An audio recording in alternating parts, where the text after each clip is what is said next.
Hey folks, this is going to be two parts, but I don't think each part is going to be the full 15 minutes, but we'll see. I want to split the videos today specifically into a floor video and a wall video because I've got some nice changes that I've done on both. Okay, so we'll do the floor first. And I'll just first talk about the Alocasia beginda silver dragons that I've taken all of them from all around the room. The ones that were hidden by the cupreas, the ones that were over here in front of the medallion, which I've moved. I've done a whole bunch of changes here, so I'm getting a little bit ahead of myself. But I took the two that were over here, and I turned them all into one great big long continuous chain all the way to the rattlesnake. First of all, I really like them like that. I've always liked them like that. I think they're a great bordering plant. And here they're also going to be covering up the planter of the gloriosums and contrasting the dark alocasias that I want to keep here front and center.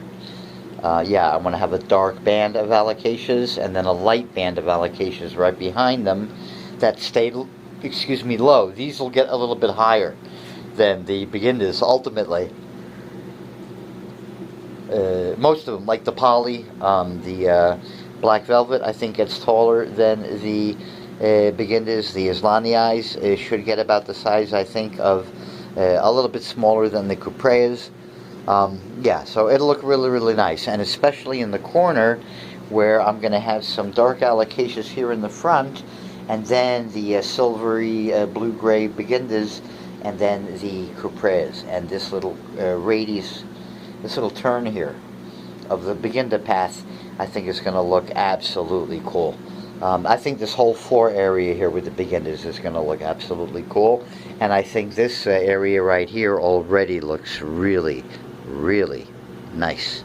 I'm really happy the way it's turning out and filling in and developing little by little, as I tweak positioning, here and there occasionally. I think it came out really, really nice. Here you can see the Gapurtia rattlesnake open for a change. We'll stop here for a moment. And the Apolly has given me a new leaf. Right there. Beautiful leaf. I put one mellow here. It's doing really well. And again, this is the runtier of the two Islanii. And look at that. Look at the color of that new corm. Boom. The Pictus is doing really, really well.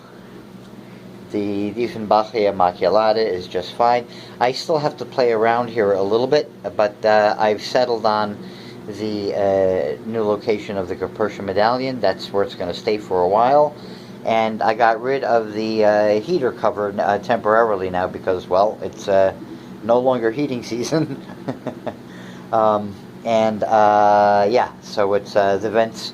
I spray painted the ugly duct taped modified register cover with two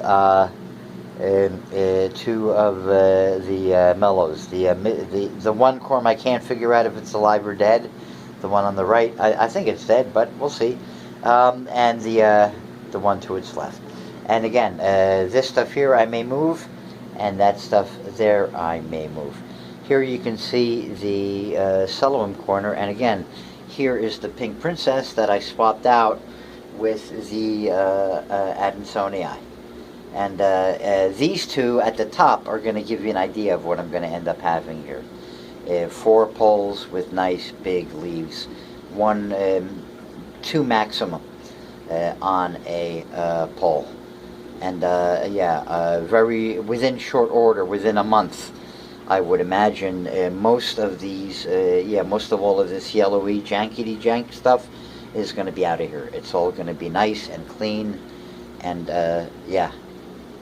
will look really. What's going on here is going to look really, really nice behind the Celoums. and underneath the spider plants ultimately. The Cebu Blue is doing okay. I'm happy. I'm going to take some new tips, and once I have more free tubes, and I will soon, I'm going to have one or two. We're going to start a cup again, and then we're going to try to get it to vine up into a tube from a cup, like I'm doing now, this little thing here with the marble pothos. I moved the top cut of the silver sword that was all the way over on the other end of this enterprise over here, in and amongst the cellulum, and it looks okay here for now. I'm going to keep it here. It's a nice, good cover for underneath the plant. And this one I will probably try treadmilling up to another pole. Now this whole pole I may end up just tearing down. This is a little experiment. I want to see how it turns out, how it looks. But I've got 6 poles of silver sword. I only want a maximum of 4.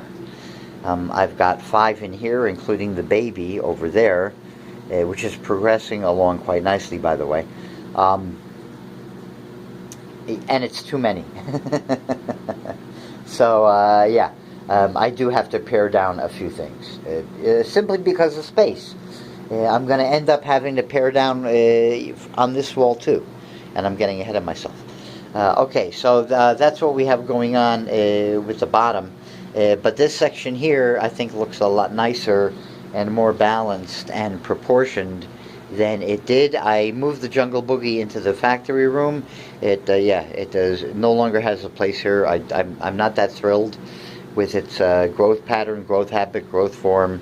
Doesn't climb, so yeah, I've got plenty of Ring of Fires to enjoy, and the ones up here are going to be getting dropped down to the level of the ones down here, and yeah, that'll be happening over the next day or so. I'm thinking over the by the weekend it'll get done. I tend to procrastinate, not a little, so. Okay, moving forward, yeah, we have the Scindapsus, the Scindapsus pictus is down here. The poly, again, look at that. And by the way, the backside of a poly's leaves looks a lot like the front side of an Islaniai's leaves. If you have 2 in your home, folks, check it out. This is the front of the Islanii. Right? I want you guys to remember the pattern of fine veining that the leaf has, and that reddish purple. There you can see the fine veining running through the leaf, and as you back up, you can see that beautiful reddish purple color. Right? That reddish purple color with the fine veining. Remember that, because when you turn a poly leaf upside down, that's exactly what you get. Almost the same reddish color, and almost the same veining. It's pretty whack. I would never have expected that, or to see that. And I only noticed it when I saw the back of this poly leaf unrolling. And then I looked at the other poly leaves, and once they age, that veining on the back side of the leaf fades away, and it's just that beautiful red color.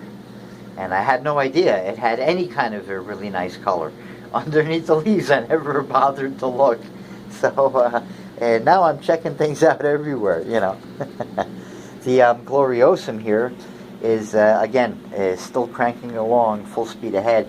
I have a big leaf coming up right here from the main stem in the back. I watered these guys liberally, not heavily, but liberally yesterday, to also help speed up the pumping up. And I don't know if they will, or if they're able to, but I want the gloriosum to have plenty of liquid available to begin puffing up these leaves as easily as possible, if it can. And I'm assuming it will. It'll certainly, they'll certainly get flatter and spread out, and that. I don't know how nice they'll look from a pigment standpoint, but slowly, they will improve. Okay.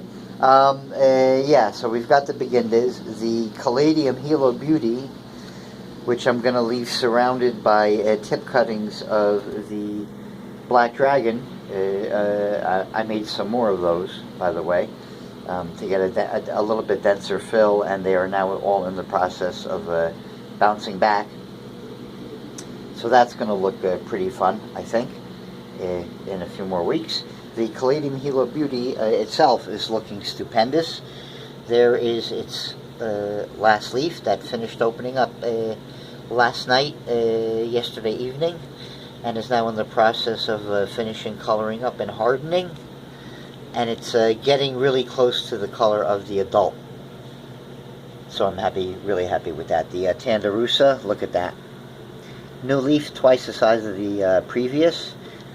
Heterophila, again, working on its first leaf in my care now that it's woken up. You can see it against the backdrop of the Cuprea a little more easily, maybe. And it's dropping these two. The Michelitziana is coming along wonderfully well. Right there, you can see it's now developing the white veining, and the leaves are darkening up in time. The Ivory Coast Alocasia is doing, again, chugging along. It is pushing up a new leaf as we speak from down in here. There we go, right there. And the Cuprea, two leaves coming out. There's the first one, and here again is the second one. And yeah, they don't look like they're going to be huge, but you know, whatever it's going to do, it's going to do. As long as it's leaves and not flowers like the mother colony right there. Yeah, flowers I never need to see. It's just part of the deal, though, you know. They do leaves, then they do flowers. Then they do leaves, then they do flowers. And yeah, they just keep alternating like that. So, got to take the good with the bad. From what I read, cutting the flowers doesn't necessarily speed up the arrival of the leaves or necessarily even save the plant really any energy. I've come to the conclusion I cut them because they're like, you know, nothing to sneeze at, and they don't fulfill any function. So why even bother looking at them? I'd rather just look at no leaves for a month, you know, while they cycle out. I'll leave one on here. Just to show whoever doesn't know or hasn't found out yet through their own searching or interest what they look like when they open. They're fairly nondescript. That's all I'm going to say. Okay, so I'm going to do a pan of the bottom. I'm standing here in the center right against the aquarium now, and show you guys what the bottom looks like first.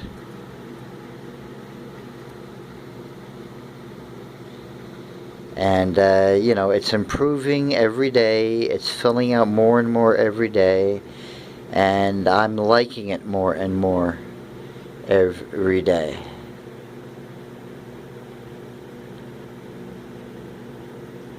But so far, it's, yeah, I think it's really coming along. I'm having a blast, you know.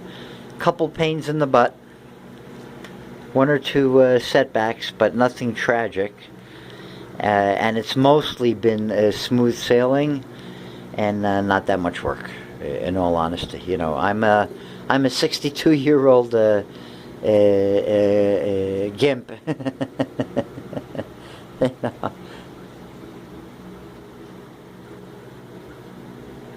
But yeah, nothing strenuous physically, certainly.